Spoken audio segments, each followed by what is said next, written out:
Sorry about that. So hi, my name is Marika Oglesby. I am the director of the Women's Leadership Institute of Baltimore here at Notre Dame of Maryland University. It's fantastic to see you all here, and we're glad you're on this historic campus at Notre Dame of Maryland University. We are here today in the place where very nearly 125 years ago, 5 nuns led by Mother Mary Teresa Gerhardinger settled with a mission to educate women and girls and establish the first Catholic college for women in the United States to award the 4-year baccalaureate degree. Today, Notre Dame continues the tradition with the mission to educate leaders who transform the world. I would like to welcome and thank our guest speaker, Stacy Shamberger, for being with us this evening and sharing her research and wisdom with the Baltimore community. And at this time, I would like to welcome our 14th University President, Dr. Mary Lou Yam, whose fearless leadership inspires us daily to remember our history and continue moving forward with optimism and empowerment.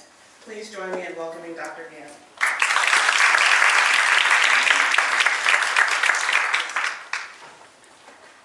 Thank you, everyone. Good evening and welcome. Welcome to the first community program of Notre Dame's Women's Leadership Institute of Baltimore.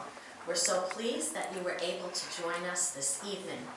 We welcome Stacy Shamberger to present and to hear her research on the topic of leadership strategies across gender, generations, and culture.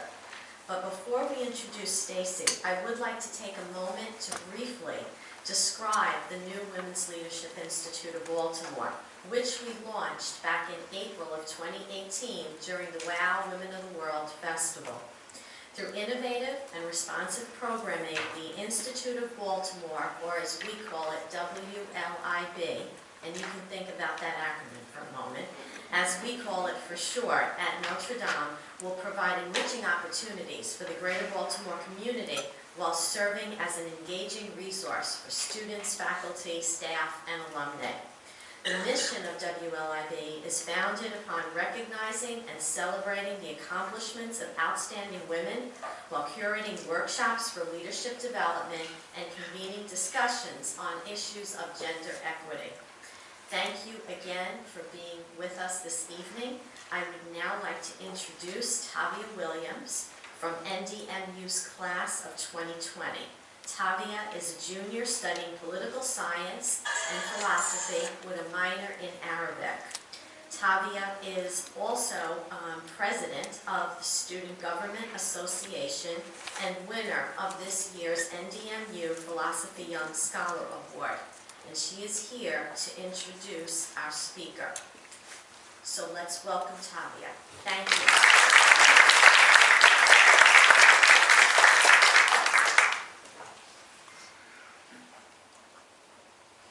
Good evening, everyone. Stacy Shamberger is Executive Vice President of People and Revenue of Skyline Group International. Stacy has over 25 years of business experience in human resources, finance, operations, and sales. She has held leadership and executive positions with IBM, ADP, Citibank, and Fisher Scientific. At ADP, she also served on the board of directors for Women in Leadership and the Executive Diversity Council. Stacy was an adjunct professor for 2 schools within the University of Maryland's system in their Leadership Development and Executive Studies program. She is a certified executive coach, international speaker, and published author, speaking and writing on topics such as leadership development, innovation, strategy, and on topics of women in leadership and a variety of human capital, management, and business topics. Stacy has also won numerous awards in business and for the work she has done within the community. Stacy is a philanthropic supporter of the arts, organizations supporting youth development, human rights, the environment, and animal rights. Please join me in welcoming Stacy Shamberger. Thank you. Hi, good evening, everybody. So we have an interesting mic situation here. We've got a mic here. The mic that I have on me is for recording. So I have a tendency to move around. So if you guys can't hear me, please let me know. But we'll be moving around a little bit today. So the session tonight, we're going to have a little fun. There's going to be some breakout sessions. It's not just going to be me up here blah, blah, blah for an hour. So we're really going to have an opportunity to get to meet each other as well. So hello and welcome. I selected this photo because I think it's so important, because when we look at women in leadership, we look at leadership specifically, but we're going to be focusing on women in leadership, what we see here is a variety of people, right? No one looks the same. There's no style. There's no certain look. These women are philanthropists. They are entertainers. They are politicians. They are business leaders. And they all seem to look very different and have their own style, which is very, very important. Because oftentimes we think as women we have to look a certain way and be a certain way, but really it's about being the authentic you. And we're going to talk about that a little bit more today.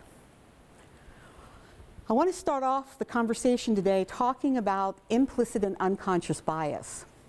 And the reason is because I'm going to introduce some concepts to you today that may make you have a visceral reaction to some of the research that we're going to be talking about. How many of you have done any work, read about unconscious bias, implicit bias? Awesome. All right, so for many years it was considered that unconscious bias existed in a place in our amygdala, right? Deep in that primitive brain where we were creating this flight or flight situation where we would think about if we saw someone that we didn't particularly like, if someone looked different than us, sounded different than us, behaved differently, that we would somehow create some type of prejudice or bias around them. What has been discovered in recent years, actually, that unconscious and implicit bias actually is a whole brain activity. So it's not just your primitive brain making this decision around fear, flight, fight, but it's actually a decision-making process that's taking place. We know that the whole brain is engaged, and we know that the frontal cortex is also engaged. There's decision-making going on. So whether we want to face it or not, we are judging machines, and we have to be very aware of that. The other thing I want to talk about, and this is all laying the foundation for the research that we're going to see, are mindsets around growth and fixed mindsets. Some of you may have heard of Carol Dweck, who has done a lot of research on this particular topic, has written several books. She's out of Stanford University. And essentially, she took the mindset concept and she broke it down into two separate areas. She talks about the fixed mindset and the growth mindset. What I'm going to ask is this evening, you engage that growth mindset. So when we look at the growth mindset, we see from a perspective of, I can learn and do anything I want. I'm open to new ideas and to new concepts. I expand my thought process. In the fixed mindset, we look at failure as a limit of my abilities. We look at good or bad, and we lock ourselves basically enclosed in a wall of bias and also fear of ourselves around being successful, learning new things, or trying new things.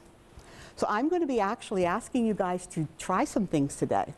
You're going to be having some conversations with each other. We're going to explore different ideas, and I'm really going to look at how this process can evolve as we continue to expand our mindset and look at things from a growth perspective. One of the things that we definitely want to take a look at is celebrating our differences.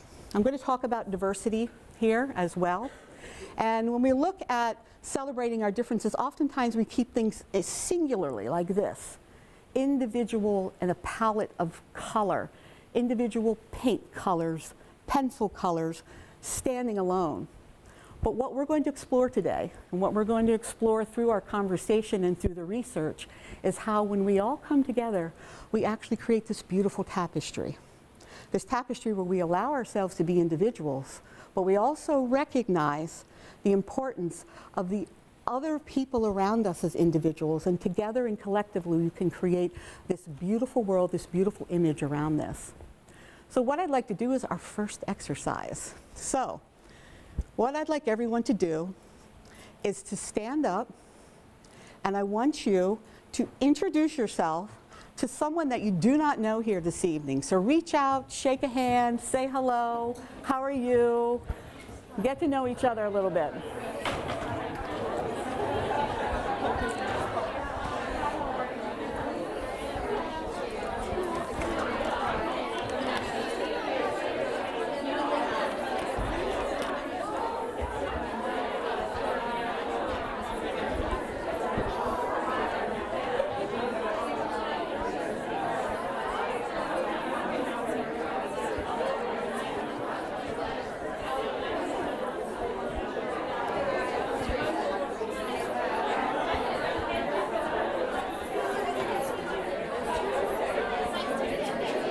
Take another 30 seconds.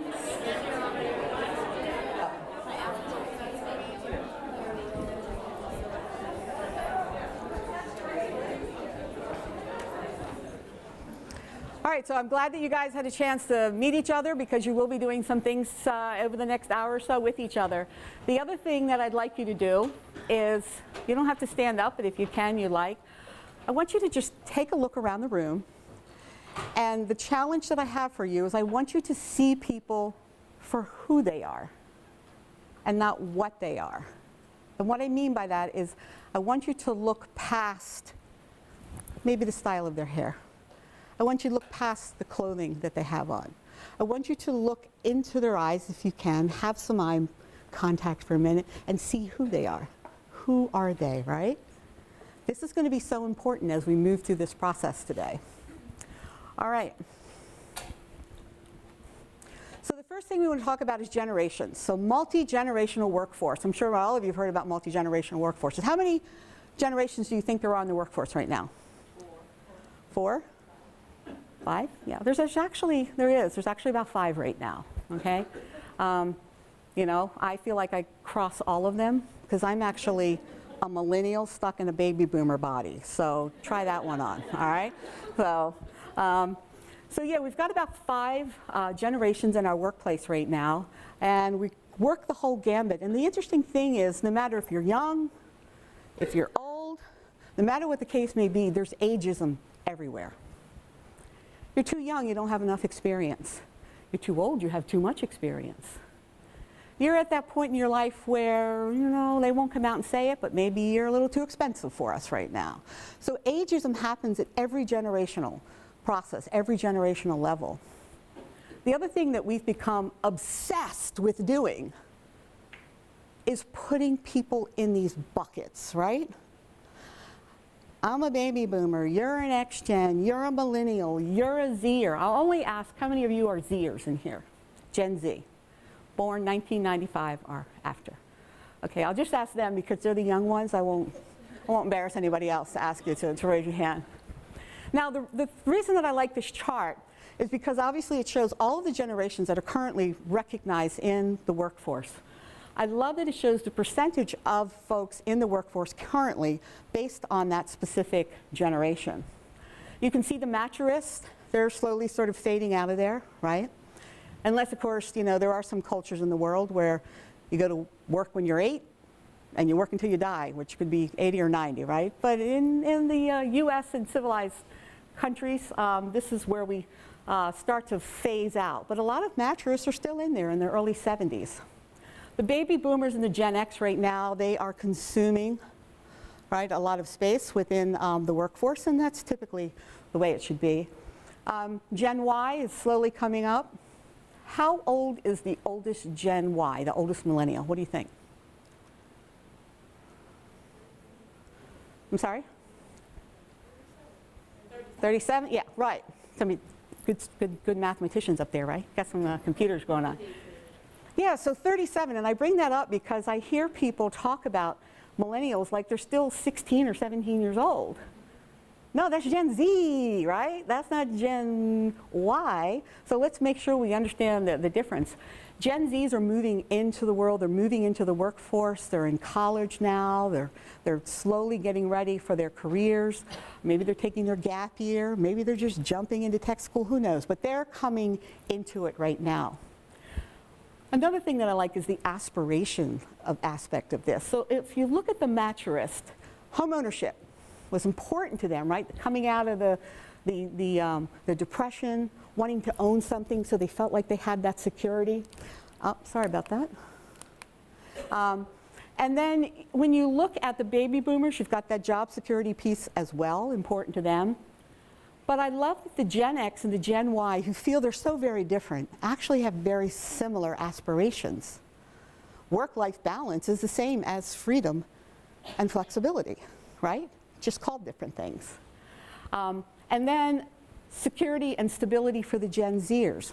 So as small children, they lived through the Great Recession, which many people say was in line with the Great Depression. So we start to see a lot of similarities in the generations, even though we believe they're so very different. So I think this is just a great piece of sort of research or data around that. The other interesting thing is the signature product. So Mattress, hey, they got automobiles when they were, all right, we got that going. The television, the personal computer in line, the smartphone, and then now they're saying Gen Zers, they've got 4 or 5 screens running at the same time, and the millennials are usually running 2 to 3. So we're really moving into that process. The other thing is communication media. What I find really interesting from this part, especially communication preference, move down to there. You've got face-to-face for the Maturist, right? And then we move into phone, email, text messaging, online. The Gen Zers, what are they doing? That's face-to-face. We're coming full circle again. Whether we're connecting mobily or together, we now realize that technology is awesome, but we want to come back together. I want to see you. I want to engage with you. I want to see who you are, right, when I talk to you. So really important. So this is a great overall piece of data around what's going on in the generations. Let me ask you this, and I think this is really more of an American thing than anything, US. Tell me some dangers in creating categories for generations. I'm sorry? You have to speak up. Stereotyping. Stereotyping, right? What else? I feel like you're limited to that sort of what you're labeled. Uh-huh. So not able to go into different areas. Okay, not able to go in different areas, all right. You could discriminate. Discriminate? Bias? Say that again? Alienation. All of these things. What we do is when we create categories, we know we want to feel part of something, right? We want to feel part of the community. We want to feel like we're connected to others. But at the same time, we have to be careful, because when we start to create divisions, we create all of these things: alienation, stereotyping, biases. And we as humans, once again, we want to be inclusive, but at the same time, we want to create these little things that are just about us. And when you have a growth mindset, and when you keep your unconscious bias in check, what you start to realize is, I need to tear down these walls and walk across generations, walk across ethnic barriers, walk across these things. So the next time you go to put yourself or someone else in a box, think about that for a minute. Is it really achieving what you want it to achieve? Some do's and don'ts for the working with the 5 generations. This is some research that I curated from a couple of different places. I love the do's. I like the first one, experiment with mixed age teams. And that kind of talks about what we were just talking about there, right? Break down those barriers. Bring people together. What's funny? What's funny? Share. The picture. Yeah, I think I look pretty good, baby boomer. Yeah, I kind of look like the Gen Z, but a little taller and I'm a little bigger. But yeah. Yeah, so it's really, once again, experimenting with different folks, breaking down those barriers, getting conversations going. A lot of important data is collected within business today. Are you all familiar with the concept of a pulse survey? So you can see in number 3, they say conduct regular surveys to get a pulse on your employees. So for years, organizations would run these expensive assessments to try to gather data, surveys, to try to gather data about their employees, about their organization. Many times you might think of an engagement survey. For those of you that are out there in the workforce, you may have heard of an engagement survey, right? We want to keep our employees engaged. We want to make sure that they are satisfied in their workplace. And what would happen is organizations would run these massive surveys. They'd collect all this data, and then it took them so long to analyze the data and then actually act on the data that by the time they got around to doing something with the data, if they did something with the data, guess what? It was old. And in business, a year is old, right? So now what we've gone to is what we call pulse surveys. A pulse survey is 1, 2, 3 questions. Try to keep it less than 10. Get a quick survey, get some quick data, and then you can act on it quickly. So that's what that's referring to. Don't bother with generation-based employee affinity groups. So what some organizations have moved to is to say, oh, Stacy's a baby boomer, so we're going to put her with these people. And then I walk in the room and I go, oh, these people, these are old people. And then I hold the mirror up and I go, oh, wait, I'm old, okay. But I don't feel that way. Yeah, so this goes back to stop thinking about what people are and think about who they are. Not are they a baby boomer, are they a Gen Xer, are they a millennial?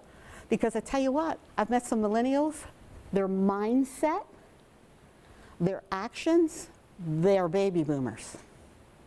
And I've met baby boomers who they're like Gen Zers, lots of energy, they got different screens going, they're into the whole mobile aspect. It's like, so we gotta be careful when we do this.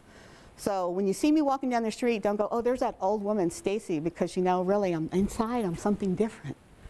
Look at me, right? Who am I? Not what am I? The act like a top-down manager, this is super important because what's happening within organizations is that we are creating networks, all right? And you've got your Facebook network, right? You've got your LinkedIn network. Well, now it's going on in business as well.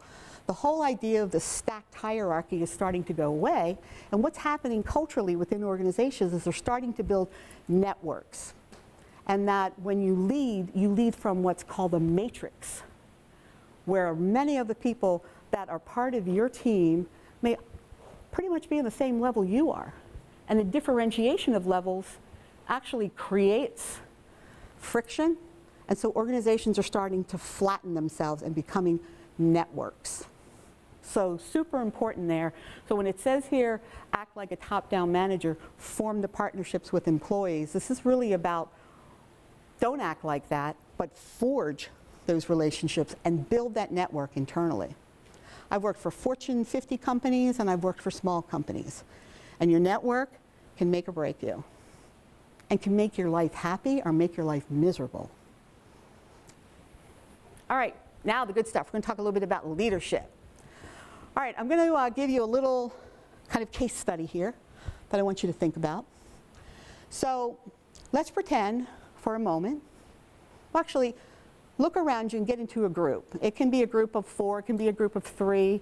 Make it more than a group of 2 because I'm going to put this case study together. You guys are going to talk about it and then I want to see what you come up with, okay? So take a minute and kind of look around. Who's going to be in your little crew there? You guys are just the best and the brightest of this organization. This organization is a manufacturing company. They've been in business for over 100 years. They have a specific plant in the Midwest that they'd like to get a new executive into. And what they want to do is they want to get your feedback on who that executive should be in terms of the leadership competencies and behaviors that that person should possess. So when I say competencies and behaviors, I mean things like inspirational vision, emotional intelligence, strategic thinking, integrity, trust, right? Those types of things. So we're coming to you as the best and the brightest, and we're saying we want to replace this person, but before we bring someone else in, we want to hear what you think.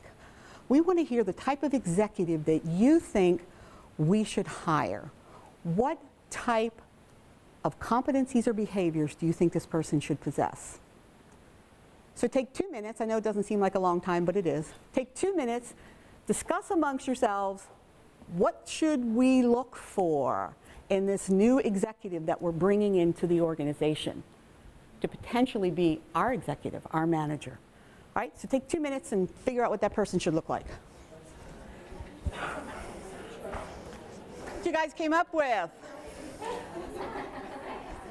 All right, so feel free to yell something out, but let me just kind of pick on a group or two first. We're right here in the front.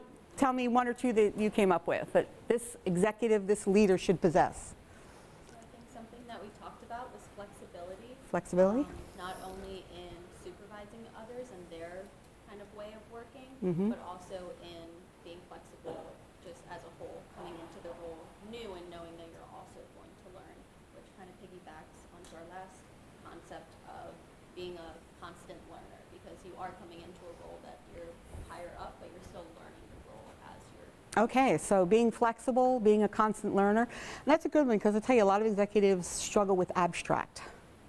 They want black and white, and when you get into flexibility, that freaks them out. What about this group over here? So we took a different approach. Okay. And what we did was, we had someone who's kind of sort of from the Midwest. From the Midwest? We still love him though, right? So we said we would have a native, someone who's from the area. Ah, But okay. that left, and so now they're bringing new ideas, new approaches. Okay. They're multicultural, meaning they've been exposed to other. Yes, okay. and So some new blood from another place, maybe bringing a different perspective, multicultural perspective. All right. We'll hear from one more group. How about up here in the back? What'd you have? What should that person possess? And speak up. Personal beliefs, like their purpose is to make sure their employees are satisfied while still producing a good product. Okay. Having a purpose, being nurturing. All right. So employee satisfaction and good products, good product development, go-to-market strategies perhaps. Anybody else have anything different you want to put out here? Yeah. We put transparency as an important. Transparency, yes. Very big today, right? Back in the day, knowledge was power. I hide everything and I dole it out to you and I don't tell you why. Today, you better tell people why. That leadership style of not telling people why does not work anymore. And you will have mutiny on the bounty, as they say. All right, now I'm going to ask you guys a question, and I need you to be perfectly honest when I ask this question. When I talked about this executive, when I talked about the business, the leader, the executive that you thought about, raise your hand, was it a male? All right. Was it female? Okay. And then some people go, it was non-gender, right? It was just a person. All right, so here's the reason I asked. This was a study that had done in much more detail over a longer period of time with several groups going through leadership development. I want to make sure I get this woman's name right. Her name was Professor Kiefer from Oxford University in England. And what she did was she went around doing this process, and she would have the folks that were going through the leadership development actually have flip charts. You know how that goes. You got to break out, get the flip charts, right? And they would list the competencies, and then they were also told to draw the leader. 95% of the time, what do you think? It was a male. And she didn't do the whole manufacturing 100 years old. I was trying to make it like all stodgy and old, you know, so you guys, yeah, 95% of the people, most of the time, all the time, thought it, in their mind, the executive was the leader was a male. So we're going to start exploring some of that.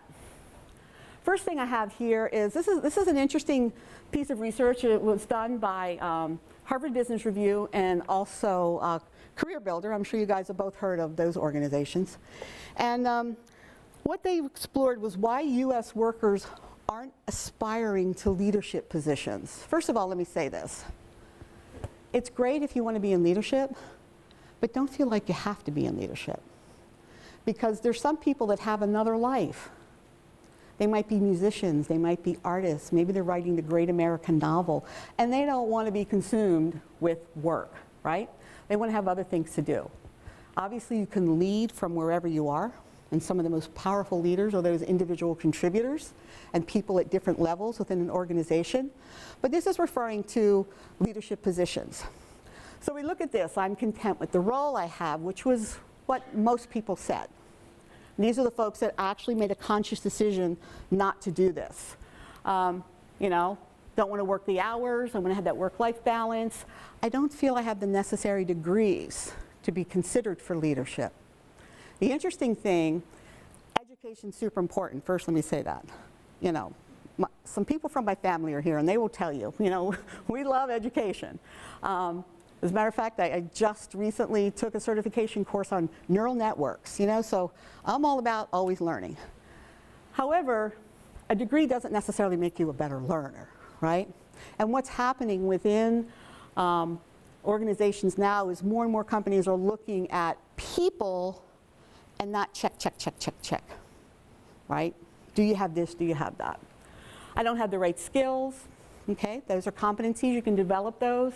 I don't think my company would give me the opportunity, so I'm not going to bother. And then 19% of the people were so lazy they just didn't know why they were doing it, right? Well, I have this question for you. Why do women wait? Why do women wait? We're going to look at this. All right, here's a polling question. This is, you know, old-fashioned polling. You're going to raise your hand, okay? Sometimes we have technology to do polling. So why do women choose to wait to move into leadership? I'm content with my existing job. Yeah, I like it. I feel I'm not an expert on the position. Want to develop my leadership skills, or I don't feel my existing employer is supportive of women in leadership. Okay, so how many of you think it's A, I'm content with my position? One person, okay, because she's content with her position, right? All right. How many of you think that I feel I'm not an expert on the position? Okay, that's probably, probably 55%, okay? I want to develop my leadership skills, okay? And then I don't feel my existing employer is supportive of women in leadership. Okay, all right. You ready? You guys, once again, align with the marketplace. The number one answer is, I feel I'm not an expert on my position. All right, so let me ask you this. I'm so glad we have some men in the room. I am. First of all, I love you guys, so let me just say that, right? Would a man stop himself from taking a position because he feels he's not an expert in the position? What would he say? I'll figure it out. Put me in, coach. Put me in, coach. Let me play. I'll do it. You know, just put me in, right? I'll get the job done. I'll fill the shoes. So that is why they get that chance oftentimes, because they feel confident enough to step into it, and if they fail or succeed, they fail or succeed. So I think we definitely need to take a page from that book and understand it. Because sometimes, you know, what we're waiting for is someone to come up, we're awesome, we're brilliant, we look great when we go to work. And we're waiting for them to do an incredible job, and we're just waiting for this, right? Come on up. It doesn't happen like that. I'm going to tell you. It does not happen like that. and you'll get frustrated if you sit and wait. Now, once again, if you don't want to go into a leadership position, you love your job, you love where you rock on. But if you're looking for that, you need to take that next step. You need to put yourself out there. All right, let's look at some other data here. Oh, look at this. This is some ugly stuff right here, isn't it? This is some just ugly research. So this is from Business Insider. It also was, the research was done by a group called Zenger-Folkman. And what they did was they provided this data for Business Insider to create this article. Actually, Obama was part of this article as well that was written by, produced by Business Insider back in 2014. And so what they said was they looked at overall effectiveness gaps between male and female leaders. So what they said was, well, we all start out about the same, right? Here we go, ready, set, go. We're all at the same point. In our early 20s and our early 30s, so women dramatically drop off the scale for not being effective as leaders. Now, in a minute, I'm going to tell you that ain't true, and I'll tell you from a personal story, but that's what the research is saying. Overall, most. Then, once we hit that green wall, that magic age of 40, which most women think is a pariah and the end of our lives, but it really isn't, I'm telling you, it's not. We start to all of a sudden shoot up. And the black line represents our male counterparts. We actually become more effective. So, think about this for a second. And I'm going to tell you a story about me, okay? When I was in my late 20s, I worked for a manufacturer in Baltimore, and we manufactured neckwear. Neckties, scarves, things like that. The company manufactured for companies like Barney's of New York and Macy's and, you know, LL Bean. We also did stuff for museums. When you go into a museum and you go to their gift shop and you see ties there. It's kind of a fun job. You go into a museum and you pick some art or tapestry, and then we would recreate the tie based on that. I know that I was an effective leader. I know because I had the numbers that told me, right? And I know because I got feedback. So the numbers told me I was effective. I felt good that I was being effective, and that worked out really well. A few years later, when I was 32, I worked for another manufacturer.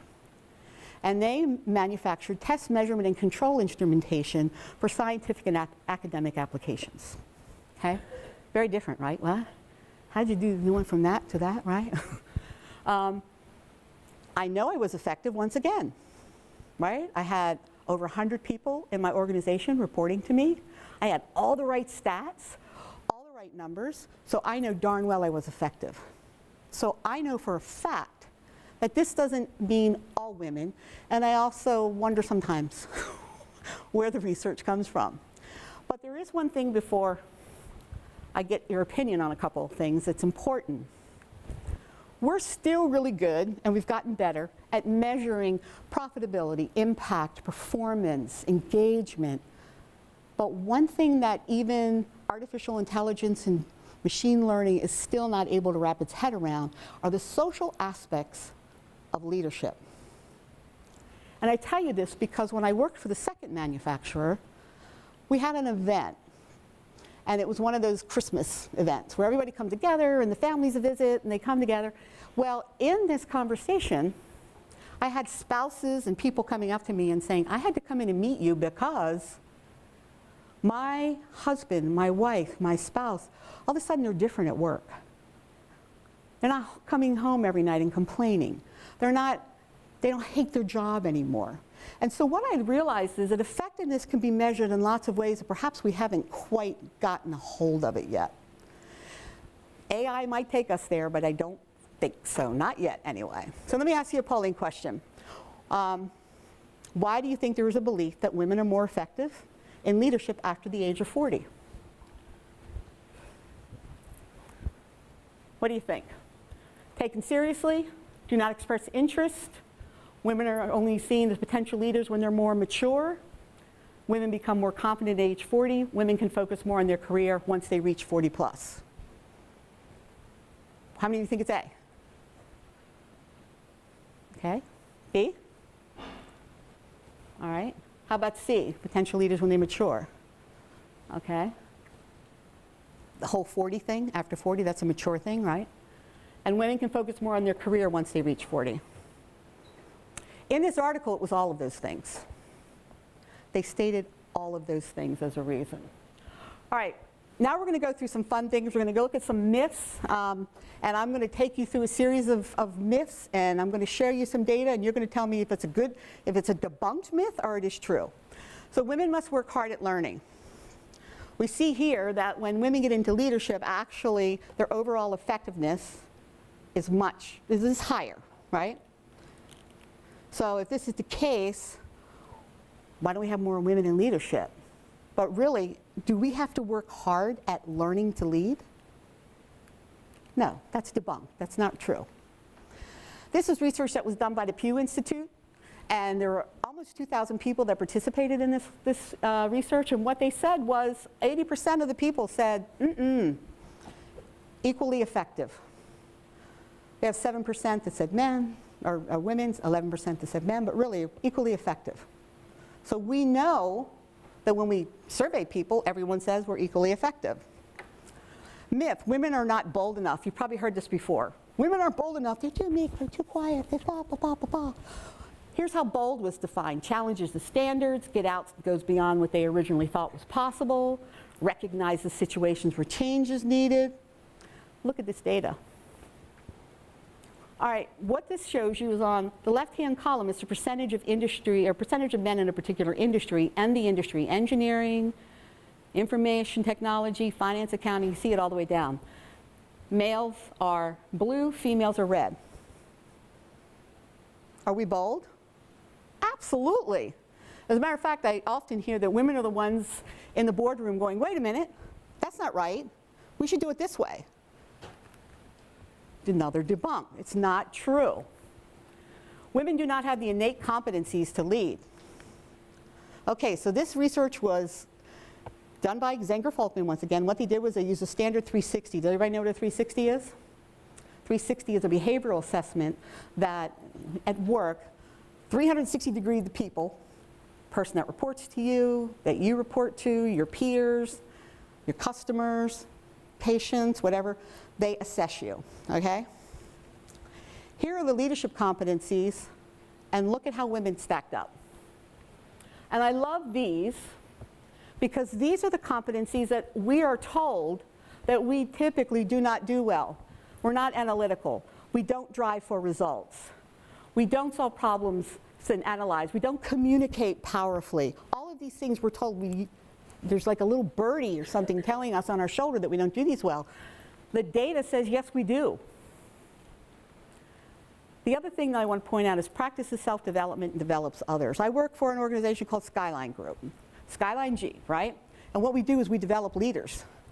And I can tell you that the leaders that we work with, the women are usually the ones that step up and go, I'd like a coach, I'd like additional training. Not that men don't do it, of course they do it. You know, I'm not that silly to think that. But it's really a female behavior to want to be developed more and to ask for it. This is an interesting piece because I'm going to talk about masculine and feminine traits within competencies, and this is just a piece from the American Psychological Association basically saying that the masculine traits of leadership are beginning to dissolve and they're not being seen maybe as effective, which is, I don't think necessarily true per se, and I'm going to show you why. So the Organizational Intelligence Institute, which is the research arm of Skyline G, the company that I work for, we conducted some research. There were 1,100 people in this research that we conducted. And what we did was we looked at competencies, and the conclusion that we drew is that in every competency there's a masculine aspect and a feminine aspect. Now, in our research, we took that concept and made it inclusive versus directive because we didn't want people when they were going through the survey to be influenced by masculine or feminine, okay? And we look at something like listening. We said, all right, in this competency of listening. We must have both the masculine and feminine aspects to be effective. In a masculine side, in the directive side, listening is paraphrasing. Okay, what I hear you say, you talked about this, here's the facts, here's the information. On the feminine side, the inclusive side, we listen for the emotional connection when we're communicating and using our listening skills. So the idea that every competency possesses a masculine and feminine or indirect, right, and inclusive, or direct and inclusive aspect is really important to remember, especially when you're leading, because it's not about the competency, not that I'm listening, it's that I'm applying the right style of listening for that particular case. For example, if the building was on fire and we were told to run out of here right now, we wouldn't be saying, oh, I hear that you're stressed when you're telling me to leave. We'd say, like, where do you want me to go? Okay, up the stairs and to the right and to the left. Okay, right? We would use our directive or masculine side. What's interesting is through the years, I've been around for a long time, and I remember in the late 70s and the early 80s, women were starting to get into more leadership positions. And what businesses started to realize was, hey, these women, their teams are starting to do really well. There's something that these women are doing, and we want to understand it. Well, what they found is that women were bringing trust, compassion, integrity, collaboration, which of course the guys were doing too, but these were some of the things that were really standing out. And so businesses took a really hard look at leadership, and they started developing the male leaders to have more compassion, to be better listeners, to be more collaborative. What they didn't do was they left the females on the side, and they didn't give us the good things of the masculine aspects of competencies. The assertiveness, right? The passion, the directness. In our survey, in our research, what we found was that it's okay for a man to act with compassion and empathy and have those feminine aspects. But is it okay for women to have the masculine? And guess who's harder on the women? Damn right. What are you girls doing, man? Come on. The guys actually were like, yeah, that's cool. I like when a woman comes up and takes control. That's awesome. The women were like, oh no, girl, you got to step back and you got to calm down and So we're doing it. We got to watch it, right? We have to support ourselves. Okay, women are not accepted at the executive level. All right, so this is what this looks like. Are women accepted? Yep. Absolutely. What's interesting is the further they move up the ladder, the more positively they're perceived. Yes? Do you think the reason why they're perceived more positively is because they adapt the traits, the masculine traits? They adapt, say that again? Do you think the reason why they're perceived more positively is because they've sort of adapted to the masculine environment? Yes. I believe so. Because when you get further up into the organization, you usually have more men working with you. And they don't get threatened by you coming in and being direct. Do some guys do? Yeah. But yeah, it's more accepted because you need to be holistic to be a good leader. Masculine, feminine, you got to have it both. But you're absolutely right. They start to adapt those things, but they make them their own. It's authentic leadership. Doesn't mean that I come in and act like I'm, a bull in a china shop and taking control. It has to be the directive aspects, the masculine aspects of the competencies have to be part of who I am and be me as an authentic leader. Okay, we know this is a lie. All right, so women have been leading for hundreds of years, thousands of years. I like to think of it like this. When the world was all messed up and chaotic in the beginning, right? Everybody was running around. There was no community, no assimilation, nothing. What style of leadership came into place? The matriarchy. And the women said, come on, people. Let's get together. Let's make communities. Let's get together as tribes. Let's get this settled down. So we got to a certain point. We said, okay, guys, we got it under control for you. You can take it from here, right? So we've been leading forever, and we're still leading, and we'll continue to lead. We got to believe that priestess, that queen that's inside of all of you. I'm going to share some facts from Women in Media. This comes from the Gina Davis Institute. Are you guys familiar with Gina Davis, right? Thelma and Louise, right? League of Their Own. My favorite one, A Long Kiss Goodnight, with Samuel Jackson. Woo-hoo. Yeah. But look at some of this stuff. If women in the media were seen as leaders, seen as scientists, seen as corporate, we would actually, it would have a huge impact on us, because guess what the media does? The media creates a vision, and we cannot manifest until we can visualize. And in order for us to visualize, we have to have stimulation from a lot of different places. And this is a way to stimulate our visualization around manifesting us into who we are. All right, so I'm going to wrap this up right now. And I want to talk about a visualization process for you. I need you to visualize you. You, Sean. Visualize you. All right? Modeling behavior of a leader, not male, not female, a holistic, well-rounded leader. Make that part of who you are. Explore new opportunities. Take a risk. Expand your mind. Use that open mindset, that growth mindset, to try new things and to get you to the next level. Be bold, which I feel most of you are in this room. I get that sense. Seek feedback. It's okay to ask for feedback, and it's okay if you get it. You know, you can't get better if you don't get feedback. You know, the old saying, feedback is a breakfast of champions. It truly is. If you get your feelings hurt, it's not gonna help you. Support women. Come on, sisters, get ourselves together here. Support each other.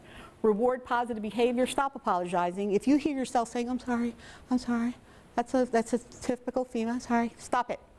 Stop it. Because you don't have to take all of that responsibility. You're not sorry for what somebody else did. You might think it's pathetic, but you know, you're not sorry. And see the light and genius in others. I can see it all in everyone here. It's amazing. This is our hood right here. This is where we all live. You meet somebody, you feel a visceral reaction. I like them, I don't like them. That's your unconscious bias kicking in. Crank it back. Somebody asks you to do something, try something new, you go, that's your fixed mindset stopping you from trying something. We all have to get along here. We all have to see each of us for who we are, not what we are. Thanks for participating today. Thank you so much, Stacy. So we've gone over just a little bit, but I think our speaker is gracious enough to stick around to answer a few questions. If there are some from the audience, and I see a lot of kind of wheels turning, and I've heard some really good feedback here, so if we can have our audience microphone, I'm sorry, it's over here. The microphone is available if you have a question, if you need the microphone. If not, then just feel free to speak out to the audience and to the group. So, yeah, welcome. That's a question. I was curious about all the research, but specifically the graph showing positive, I don't know how exactly it was worded, but positive reactivity to women as they moved up in leadership. And I was just curious if you know how that data was aggregated as far as different workplace environments. So, for example, I feel like a woman in research moving up to the position of a lab manager is very different from a woman who's moving up to a CEO position in a big business. Right. So I was curious if you knew any more details. Yeah, so that was collected from Zenger-Folkman, who is another organization that develops leaders. I bring a lot of their research in. Obviously, we do research, but they do really solid research. And they've been running 360s for 50 years. They have great data. And they go into organizations, and they survey organizations, so they survey at the organizational level, and then they also do what we call public surveys, global surveys as well, and that's how that data came to be. That data was actually used in that article as well, that Business Week article as well. Yeah. Hi, Brenda. I was interested in any research relative to the role of adults with young girls. preschool, like I would say 0 to 10 or 0 to 5. Because before you even get to the media, the messages, I know the messages that are still running in my head from the adults when I was young, very different than those that I shared with my child and those that the millennials are sharing around their young people. So is there any research on the impact of that kind of behavioral change on women seeing themselves as leaders earlier? Yes. So there's a couple of things. First of all, the Gina Davis Institute, one thing that was really interesting is after Gina Davis finished Thelma and Louise, she said, oh, you know, so many people are like, this is going to change things. People are going to start to see women differently, you know. And it didn't happen. And then she had children. And she said, you know, I'm going to start watching media. I want to look at cartoons. I want to see what's going on in their world. Now, her children are older now. But what she discovered was that there were no good role models for young girls. And she actually has done research, and it's fairly recent research, that says that the longer young women watch television, they lose value within themselves. Because what the media tells us is we're supposed to be sexy, submissive, quiet. So there's also research that was done, and I wish I could remember the name of the organization that did it, but what they did was they took little boys and little girls and they dressed them differently. And they brought them in and gave them toys to play with and said to them, okay, here's a little girl, I'm going to give her a doll. Here's a little boy, I'm going to give him a puzzle. Here's a little girl, I'm going to make sure that she stays. Here's a little boy, I'm going to allow him to run around and be free. Then they found out that what they actually did, they were thinking they were working with a little girl and a little boy, but they were working with a little boy and a little girl. So they started to look at how we treat children at a very, very young age, which of course establishes how you're going to behave, especially around confidence for young women and girls. Of course, there's Girls Coding, which is a great organization, and they do a lot of research. There's also a group called Catalyst. I don't know if you're familiar with that group. It does research on women from the time they're young until they get into leadership and talking about the impact of them. They're a nonprofit organization, and they focus just on research. So, you know, one commercial, do you remember the Always commercial, Run Like a Girl? And they asked the teenagers, the younger women, you know, run like a girl. You know, they asked the little girls, 8, 9, 7 years old, run like a girl. They ran hard, right? Because they didn't know. They didn't know that they weren't supposed to have the confidence and the power to run like this. So there's a ton of research out there. Unfortunately, I can't call much of it to mind because most of my research is done on leadership and leadership development once we are in business and at the adult age. But I know there's a lot of research out there. But you could check the Catalyst organization and the Gina Davis Institute around some of the research that they do. Great. I think we have time for one more question. There is none. Okay. I think we're all set. So let's give Stacy one more round of applause.